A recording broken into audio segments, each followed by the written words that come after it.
Bonsoir, docteur. Je suis responsable des ventes d'une entreprise de transport maritime. L'enfer et le paradis existent-ils?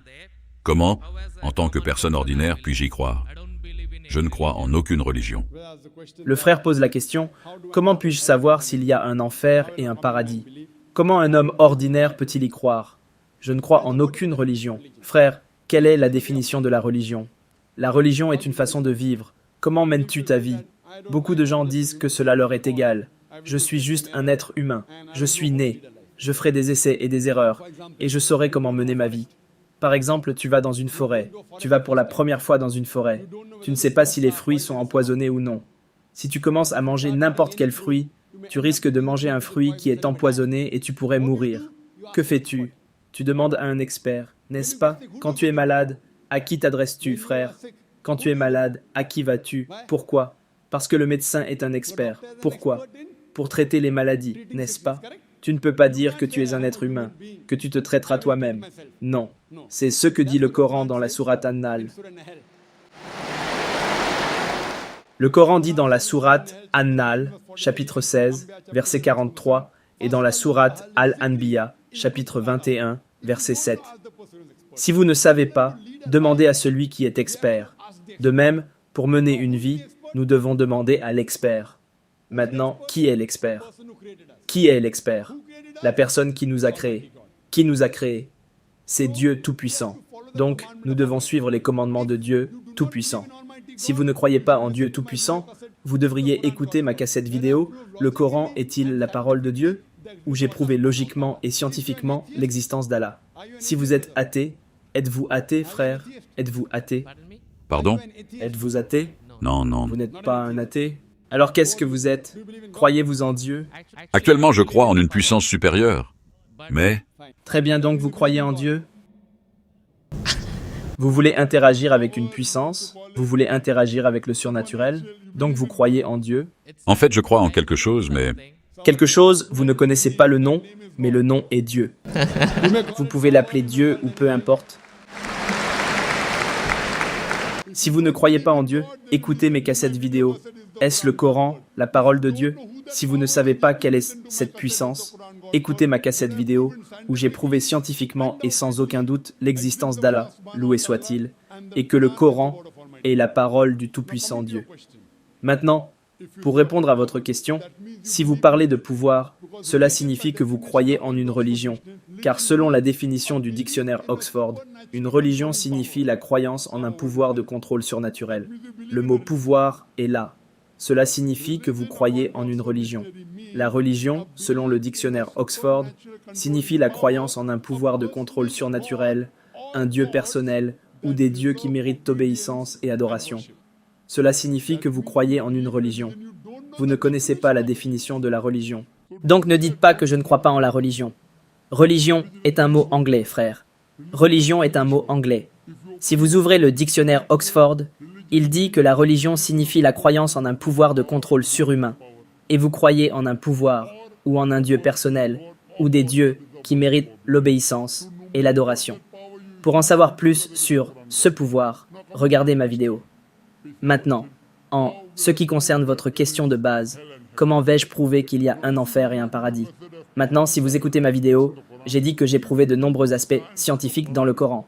Si vous utilisez la science pour comprendre le Coran, nous découvrons que ce que le Coran a dit, aujourd'hui, 80% peut être prouvé comme étant 100% correct scientifiquement. Le Coran parle de divers faits scientifiques que nous avons découverts récemment. Il parle d'astronomie, il parle de la nature sphérique de la Terre, il parle du Big Bang, il parle de la lumière de la Lune qui n'est pas sa propre lumière mais une lumière réfléchie, il parle du cycle de l'eau, il parle de la biologie, il parle de la botanique, il parle de la zoologie, il parle de l'embryologie. Toutes ces choses. Aujourd'hui, c'est l'ère de la science et de la technologie. Si nous soumettons ce test de la science au Coran, nous découvrons que 80% de ce que le Coran dit est correct à 100%. Les 20% restants sont ambigus, ni justes, ni faux, même si ces 20% ne représentent pas même 0,01% d'erreur scientifique. C'est ambigu. Donc ma logique dit que si 80% est correct à 100%, et même pas 0,01% des 20% restants se sont avérés faux. Alors, Inch'Allah, même ces 20% seront corrects. C'est une croyance logique. J'ai été médecin. Le Coran aborde l'astronomie, l'embryologie, la génétique, tout est parfait. Puis tu me demandes, frère, étant médecin, tu crois en l'enfer? Tu crois au paradis? Tu crois au djinn? Tu crois en la vie après la mort? Donc, ma logique dit qu'Inch'Allah, même les autres 20% du Coran auxquels la science n'a pas encore atteint ce niveau. La science ne peut pas le prouver. Peut-être que la science le prouvera dans 50 ans ou 10 ans. Mais aujourd'hui, la science n'a pas atteint ce niveau. Donc, de cette manière, je crois que même les 20% que la science n'a pas encore prouvé être vrais ou faux. Inch'Allah, même cela sera correct. C'est une façon de prouver l'existence de l'enfer et du paradis. Il y a une autre façon, simple, sans lire le Coran. Frère, je pose une question simple. Est-ce que voler est bon ou mauvais? Voler est bon ou mauvais? Voler est mauvais. Mauvais, d'accord. Violer une femme est bon ou mauvais? Non, non, mauvais. Mauvais. D'accord, maintenant je vais te poser une question. Logiquement, je suppose être de la mafia. Hypothétiquement, je suis un grand voleur. Tu me prouves logiquement et scientifiquement. Je suis une personne très logique. Je suis une personne scientifique. Je suis une personne logique et scientifique. Tu me prouves pourquoi voler est mauvais pour moi. Et je cesserai de voler. Donne-moi seulement une raison. Une bonne raison pour laquelle voler est mauvais pour moi. Et je cesserai de voler. Cela blesse les autres, cela blesse les gens. Ça blesse les autres. Quelle différence cela me fait-il? Si ça blesse, si je vole 1000 rials, cela me bénéficie. Je peux regarder un film. Je peux aller dans un hôtel 5 étoiles. Quelle différence cela fait-il quand ça blesse les autres? Est-ce que ça me blesse? Je t'ai dit de me prouver pourquoi c'est mauvais pour moi, pas pour les autres. Les autres m'importent le moins. Pourquoi c'est mauvais pour moi? Quand je vole des milliers, si ça ne lui fait pas de mal, pas de problème. Quelle différence cela fait-il pour moi, si ça fait du mal à quelqu'un d'autre? Est-ce que ça fait une différence pour moi? Je peux en profiter. Je peux regarder un film. Je peux manger du poulet biryani. Je t'ai demandé de me donner une raison logique pourquoi c'est mal pour moi, pas pourquoi c'est mal pour les autres. Je suis un grand mafieux. Je suis puissant. Je suis une personne scientifique, logique. Montre-moi une bonne raison logique pourquoi voler est mauvais. J'arrêterai de voler. Allez, un autre essai, frère. Un autre essai. Encore un essai. Pourquoi c'est mal? Pas de réponse. Pas de réponse. Essaie, essaie. Il y a 20, 30 raisons, 100 raisons que tu peux donner. Tu sais, en fait, comme tu l'as dit, la religion signifie la manière de vivre. Pas la religion. Pourquoi voler est-il mal? Dis-moi, ne parle pas de religion. Non, non, j'arrive au point. Non, pas le point. D'abord, dis-moi pourquoi voler est mal. Nous reviendrons à ton point ensuite. Quand il y a une manière de vivre, Pas la manière de vivre. Dis-moi pourquoi, selon toi, voler est mal. Pourquoi c'est mal pour moi? J'arrêterai de voler. C'est à moi de décider. mais tu sais que ça blesse les autres. D'une manière ou d'une autre, quelle différence cela fait-il pour moi si cela fait du mal aux autres? Est-ce que cela me fait du mal? Pourquoi c'est mal pour moi? Pas pourquoi c'est mal pour les autres. Une fois que nous venons à la société, tu sais, nous devons les affronter. D'accord. Une fois que tu viens à la société, tu dois les affronter. Je les affronte. Je les affronte. Mais en quoi est-ce mauvais pour moi? La société nous respectera pas? Quelle différence cela fait-il que l'on me respecte ou non? Je peux manger du poulet biryani. Je peux aller voir un film. Je peux aller dans un hôtel 5 étoiles. Quelle différence cela fait-il pour moi que la société me respecte ou non? Imagine quelqu'un qui respecte la société. La personne pauvre n'a pas de nourriture à manger. Il sera heureux. Tu as besoin de nourriture pour survivre, non? Tu as besoin de nourriture pour survivre, non? Seule la société respecte. La personne meurt de faim. Tu sais, en Inde, des milliers de personnes meurent de faim. Quelle différence cela fait-il? Il faut que quelqu'un me donne une bonne raison pour laquelle voler est mal. J'arrêterai de voler. Pourquoi c'est mal pour moi? Est-ce que quelqu'un peut l'aider pourquoi voler c'est mal? Pourquoi voler c'est mal?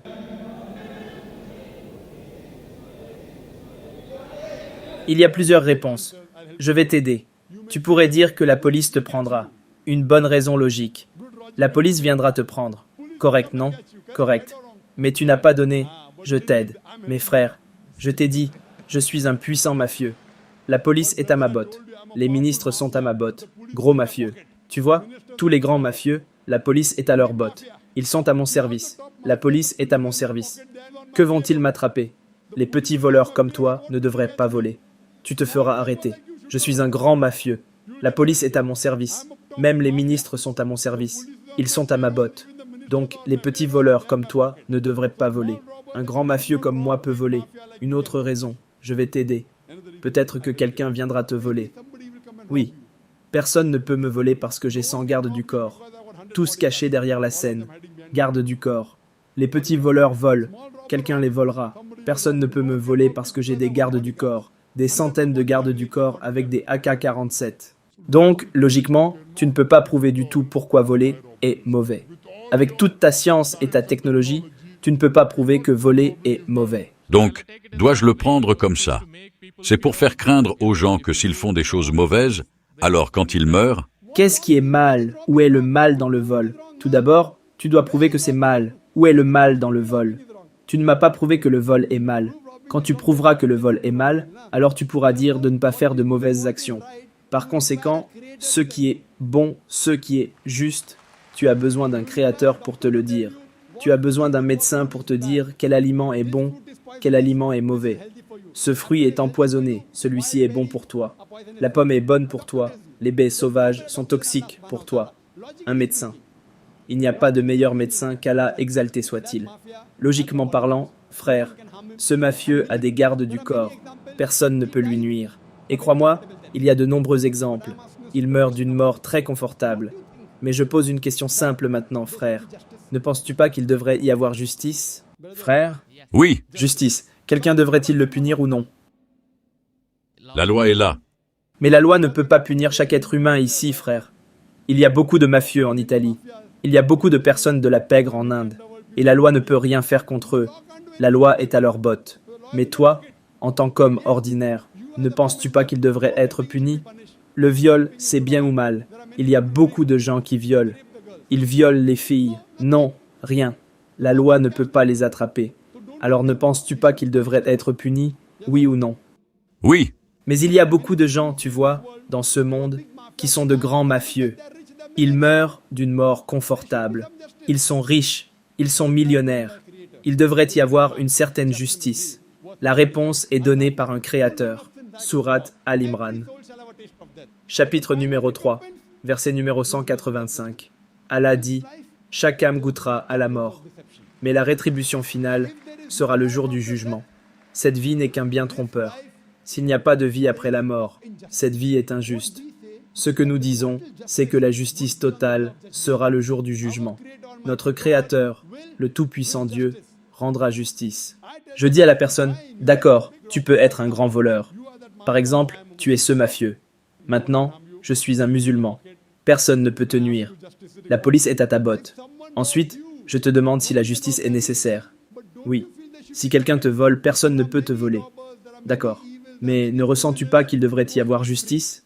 Il y a beaucoup de voleurs. Il y a beaucoup de méfaits.